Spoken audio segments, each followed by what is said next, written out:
but I don't know what.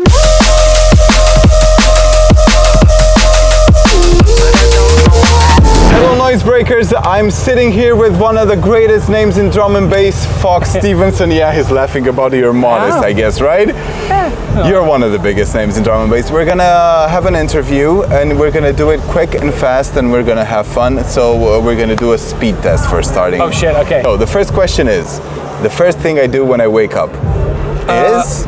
Lie in bed for a bit and just kind of get on my phone. The best drum and bass song ever is? No, top of mind. First thing that came to mind was Girl on the Fire by Pendulum. Oh, that's a great song. Yeah, I love the guitar in it. I couldn't live without? Coffee. Oh, coffee, yeah. I take that as a good answer. I feel embarrassed when?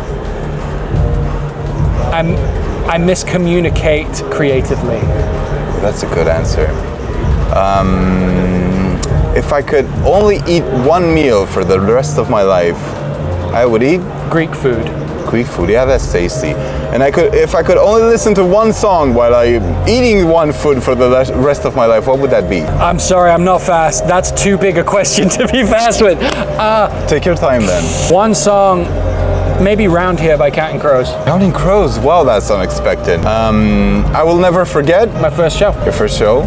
How was that? It was good. I started very strangely with my first ever show. Like my first booking was in Belgium, and I didn't want to be a DJ, and that's still kind of maybe partially true. And it kind of came about because I'd had some success with YouTube music-y stuff, and people started wanting to maybe see me play a set, and I was invited to Belgium. I played for expenses, so like just the travel, and it was sick. And yeah, that was what was cool. And what was different at the time is because not everybody wanted to be a DJ. It was kind of before DJing really blew up as like a cultural big thing. It was still a little more, I hate the word underground, it was niche.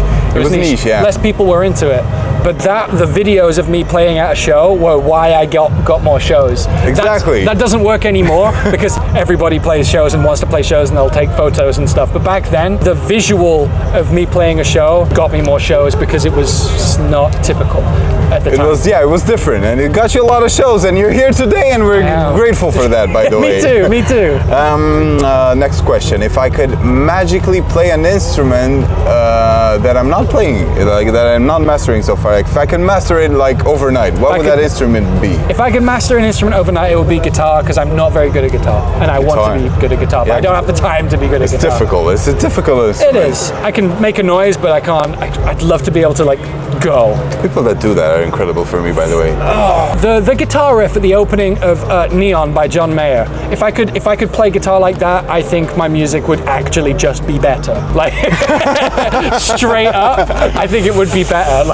Talking about making music, the secret to a great mix is restraint. Restraint. Wow, that's an unexpected answer again. I would give everything to. Yeah, this is a more difficult one. To be able to, or to. In order to, whatever you. I would give anything in order to have a true moment to define my musical output in a new light. Wow. Okay, you've passed the speed test. Was that difficult? Yes. It wasn't even fast. It was fast enough. It was fast enough. I'll take it as fast enough.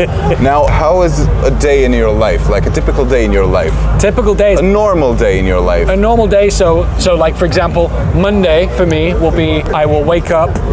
I don't set an alarm. I'm a little bit. I'm very flowy because there's not many things in my life that I have to be on time for, which I'm very, very thankful for because I'm bad at timekeeping.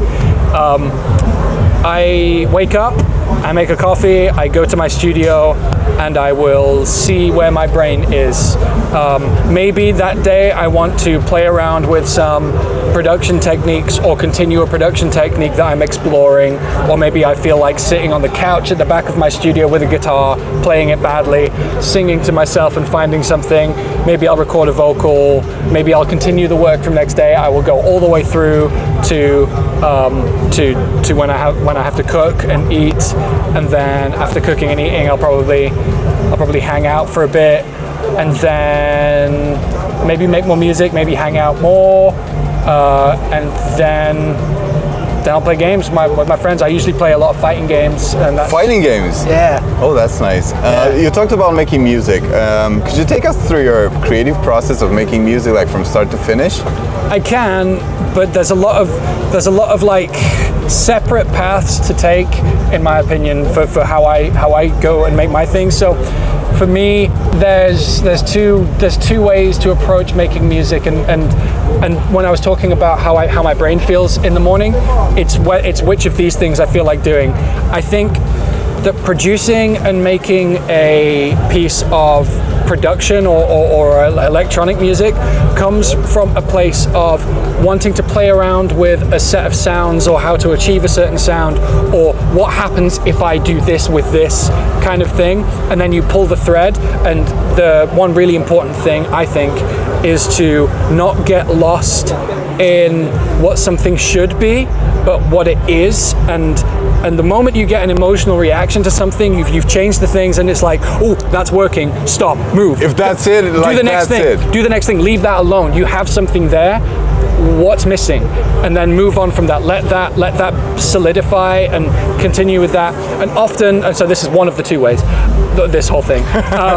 It's a complex thing. It is. Making music is a complex thing, and it's about hitting the right moments at the right times. Because if you can work like for 10 minutes on a thing and sound great, and you can work like for 10 days and you don't get anything. Usually, if you spend those 10 days, you've lost it. Exactly. That's how it is for most of people, right? For anything creative, you have to be ready to accept that you have it. And the hard thing is letting your ego of what you wish you were or what you wish it was disappear from what actually it is, and be honest about what it is. So once you're moving on from those things, and you honestly react to those things, you can end up with something. And then maybe for me at that point, I'll be like, where would the vocal for this go? How would I feel about the vocal on this? And then you write it, and then for me, I'll go back and do the whole thing again with the vocal and those parts, and put them in all the right places. The other way is, I hear a song, I'm gonna write the song, and then you take that song as that first thing, and then you do the same thing. You put the vocal down, you make it sound good, and then you follow that vocal. You put things in place around that vocal to make the song, and that's the whole thing. But like sometimes I will just be like, what happens if I audio rate modulate this at the same time as this is going on with this kind of drum sound, and then that becomes inspiration for a song in its own way, and then that's how I do. Yeah, making music is interesting from every artist's point of view, and I love your point of view, by the way. For the last question, how do you define success for an artist? Because you're successful in the drum and bass industry. You have success, but how do you define success? Can you define success? I think success isn't something you can completely define, but there's a lot of different types of success. There is notoriety, respect. That's a type of success, but that type of success can often not pay the bills. There is monetary success, where you may be, as a musician, you're very valuable, you sell a lot of tickets, people are very interested in you. Sometimes that does also come with the respect, but sometimes it doesn't.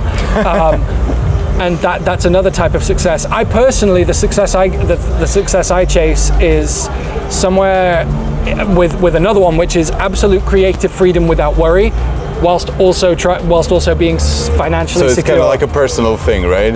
I think that the only way to have a long-lasting career in music, unless you are somebody who has the best ears in the world, like somebody who can hear that and go, that's a hit.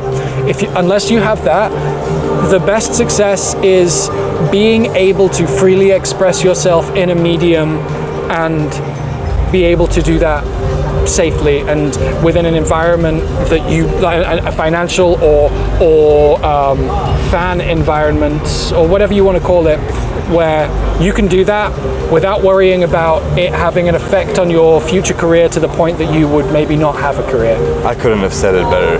Thank you very much, Fox Stevenson. I hope you had fun, and now it's time to go on stage and play for us, okay? We'll get this. Yes. Thank you very much, man. Have a nice evening. You too, man. Take care. Thank you.